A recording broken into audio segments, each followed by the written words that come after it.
Hey guys, so this video I'm probably going to do in two sections, but put it all together seamlessly. As always, you know, my dogs are around and wanting my attention as soon as I start talking to something that is not them. So, coronavirus. Is that how you even say it? I believe so. So this is going to be coming from a person who is informed enough to keep myself alive, which, by the way, it's really not that hard to keep yourself alive.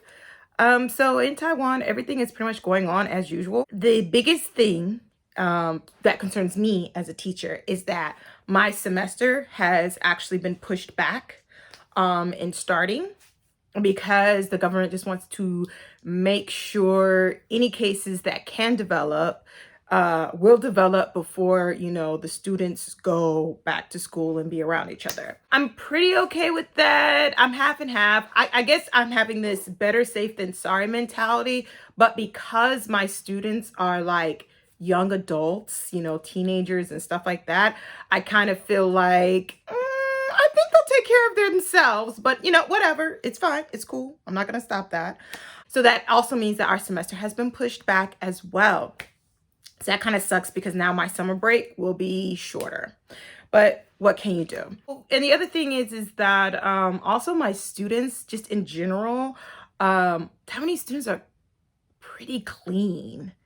And I mean that in terms of like, we will literally have, they'll take chalk and they'll round the board. And if they feel like they get too much chalk on their hands, they will literally ask me to go wash their hands. And if I tell them, no, wait, they are literally like looking distressed because chalk is on their hands. The other thing is that if we are drawing or something like that with crayons, then they will, and they get like too much of the crayon transfer or something like that, they definitely want to go wash their hands.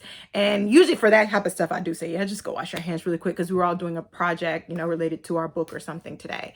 So that's mainly the thing. There is a lot of panic. I think there is a lot of fear, but I feel like it's not that warranted. And I feel that with Taiwan being Taiwan, Taiwan has, I think it's like top 10 healthcare stuff in the world. So that means that they really handle these types of things seriously. I know for a lot of Taiwanese people, they are thinking back to the SARS outbreak that happened and MERS and stuff like that. And even then, I believe, and I will put a caption if I've got that wrong, but even then, I think Taiwan was pretty on top of everything. But again, I love the healthcare system here. There are some things I don't like about it. But the thing is that I've actually had 2 surgeries here. And one was one where I actually had to be hospitalized for several days. And then the other one was an outpatient procedure. So it's kind of like each time I received pretty good care, even though there is a language barrier. But my doctors, those are who I really want to shout out. My doctors are like so great. So, you know, everybody's doing what they're supposed to do. But again, like I said, just like everywhere else, there is panic, there is fear. So the biggest thing we've seen so far in Taiwan is that just people like just bought up all the masks. And these surgical masks don't prevent like things. It prevents like wet stuff from maybe people coughing without their mouths open, like getting into your mouth, but then you have your eyes and your nose exposed. So that's why I say like, basically, I feel like the mask is for people who sometimes forget to cover their mouth when they cough. And we've all been there, okay? Again, I get it. Am I wearing a mask personally? Not really. If I'm outside and I'm walking around, I am not wearing a mask while I'm outside. But I will go ahead and put on a mask if I'm on the MRT or if I'm riding in a bus.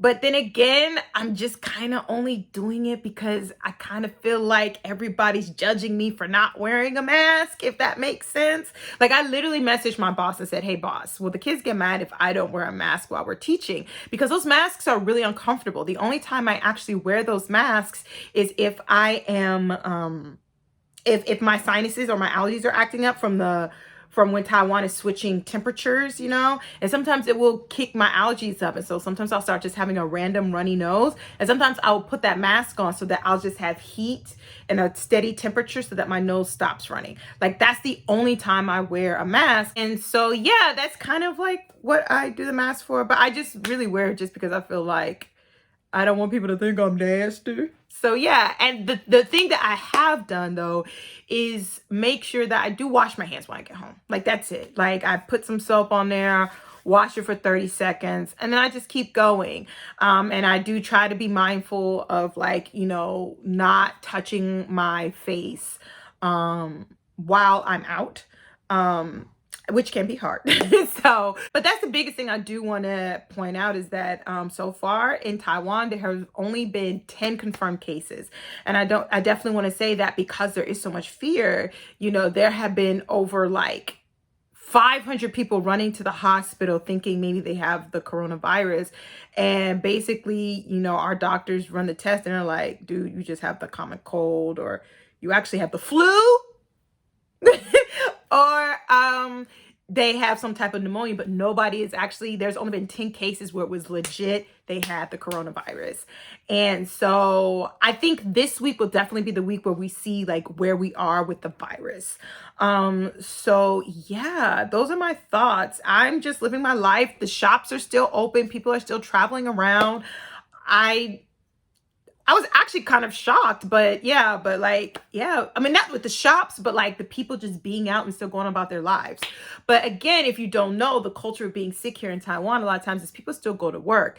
People will go to work like straight up being contagious. Like I had someone that I knew that had a form of strep throat, which you guys know is highly contagious. They still went to work. And I was like, dude, that's gross. Like, that's really nasty. I was like, you know, but that's how it is. Even if you have sick days, they really bank those sick days, I guess, unless they're like deathly ill or something like that. So yeah, so people are still just going on doing their things. I've gone out several times and I've been fine. Like I said, you'll just see a lot of people wearing masks and stuff like that. I have 2 friends that were in China, and one friend left, had already left before I think the virus was even discovered. Or reported, I should say. I think they had already left. So there's that. And then I had another friend who had to go back, and they don't even live near the Wuhan area, I don't think. And she's kind of stuck right now in the area that she is until, I guess, I'm not really sure, but basically she says she's kind of stuck there, and that they're trying to get food in and stuff like that, but she's not in the actual contagion or the hot spot, the center of where it happened. So, but she is trying to leave with her dogs and her sister and stuff like that. But in Taiwan, things are just kind of as usual. They're just, you know, asking everybody to definitely be aware of their hygiene. So I'm confident. I'm not that scared. I'm not even that worried. The only thing that worries me are the people that are over worrying by buying masks that not necessarily are that helpful, you know? And of course, I'm worried about the people that do have weaker immune systems, because this is these are the people that the virus can definitely target and get to. So yeah, that's it. So I'm fine. But anyway, I gotta go because I'm running late. So talk to you guys later. Bye.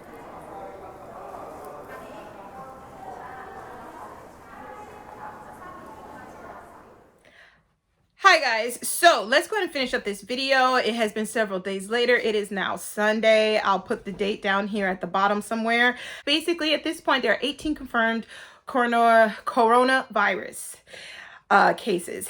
And I want to put this in perspective. Basically, we were alerted of the virus around Chinese New Year. Chinese New Year's Eve was February 24th.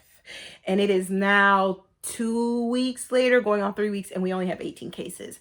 And then from those 18 cases, over half are from those people that were actually from the Wuhan area. Again, I will say it, I'm not that worried. Again, I just make sure I wash my hands when I come home. The biggest thing is that I feel like Taiwan is taking great precautions to keep it from spreading. I showed the video of them checking people's temperature before they entered a tourist location. So that's cool. I think that's very smart to do right now.